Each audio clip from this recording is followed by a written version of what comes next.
It all started on a quiet Saturday morning in my neighborhood, a day I had been looking forward to for weeks.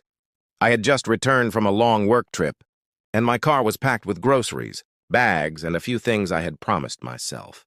I'd finally get around to cleaning up in my garage. There's something comforting about coming home after being away, knowing that your space is yours and yours alone.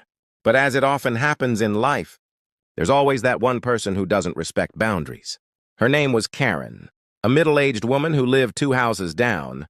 She had developed a reputation in our neighborhood for entitlement, complaining and pushing everyone around to suit her needs. You could spot her from a mile away, blonde hair, perfectly manicured nails, and an air of self-importance that seemed to fill the street like a fog. And, of course, she drove the kind of car that screamed, "I am special and the world should revolve around me." That morning, I pulled into the parking lot near our shared apartment garage, only to find the exact spot I always take was already claimed, and there she was, strutting toward my spot like it was hers by birthright. I waved politely, assuming it might be a misunderstanding, but Karen wasn't known for getting it. Instead, she looked at me, narrowed her eyes, and said, "Excuse me, that's my spot today. I need to park here for like 10 minutes. Move your car."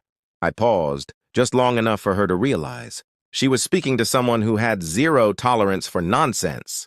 "Karen," I said calmly, "that's my usual spot. It's open to whoever gets there first, and I've been parking here for over 2 years. She smirked, completely ignoring my explanation. "Rules don't matter. I need this spot, and you're in my way." And just like that, my Saturday calm disappeared. The escalation. At first, I tried reasoning with her. "Look, the other spots are free. It'll only take a few steps more, and I promise you won't have to walk far." Karen shook her head. "No, this spot is mine. I've got places to be." Her tone had that "I am entitled to anything I want" quality that makes your blood boil. I glanced around, and sure enough, she had her neighborly audience ready. People peeking from windows, silently judging, secretly waiting for the fireworks. I sighed and went into problem-solving mode. If she wanted to escalate, I would too, but with style, patience, and creativity. After all, petty revenge is best served smart, not rushed. She got in her car, leaving it running. Her phone in hand, she probably thought she was calling someone, maybe the HOA, maybe the police, maybe a higher authority that existed only in her mind. I took a deep breath and approached her window. "Karen, you really want to escalate this?" She rolled her eyes. "I already did. Move it."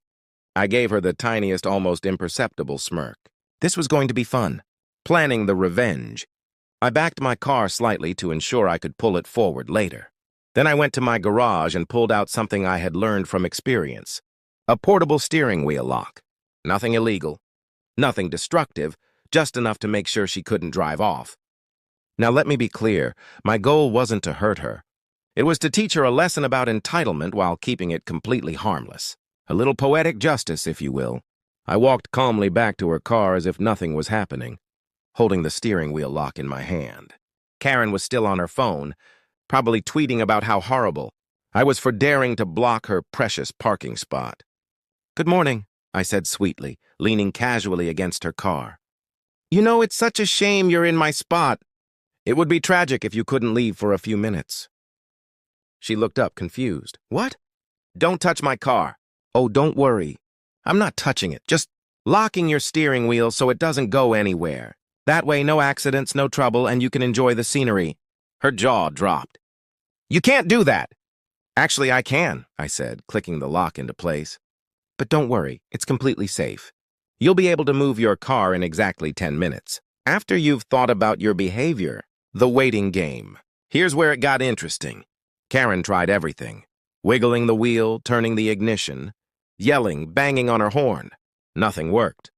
I sipped my coffee, lounged in my own car, and even waved at neighbors who were clearly watching the spectacle unfold. Minutes stretched like hours. Karen's entitlement slowly morphed into panic. Her phone calls went unanswered because apparently no one wanted to help the woman who thought she could take anyone's spot. I could see the realization dawn on her face. For once, the world didn't bend to her will. For once, she was powerless. The resolution. After 10 minutes, I casually walked over and removed the lock. Karen practically jumped out of her car, sputtering and red-faced. "You're unbelievable." I smiled politely. "Have a great day, Karen. Maybe next time try being considerate." She stomped off, muttering, while I parked in my spot as if nothing had happened. The neighbors who had been watching gave subtle applause. Or maybe it was just relief that karma had visited the neighborhood. Either way, I felt victorious. The lesson? Sometimes entitlement deserves a firm, harmless reminder that the world doesn't revolve around you. And sometimes a little patience, planning, and creativity is all it takes to make someone reflect on their behavior.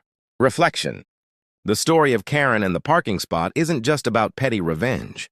It's a lesson in boundaries. You have a right to your space. Patience. Strategic calm is more satisfying than immediate anger. Creativity. Non-destructive. Clever solutions teach lessons more effectively than confrontation. Humor. Life's absurdities are best handled with a bit of playfulness. That Saturday, I didn't just reclaim my parking spot, I reclaimed my peace of mind and taught Karen that entitlement has consequences. Optional add-ons for video expansion, neighbor reactions. Add mini stories of onlookers whispering, gossiping, or cheering. Karen's inner monologue, her thought process as panic sets in. Flashbacks, previous Karen incidents showing a pattern of entitlement. Comedic exaggeration, making the story more entertaining for YouTube. Step-by-step preparation. How the lock strategy was implemented safely.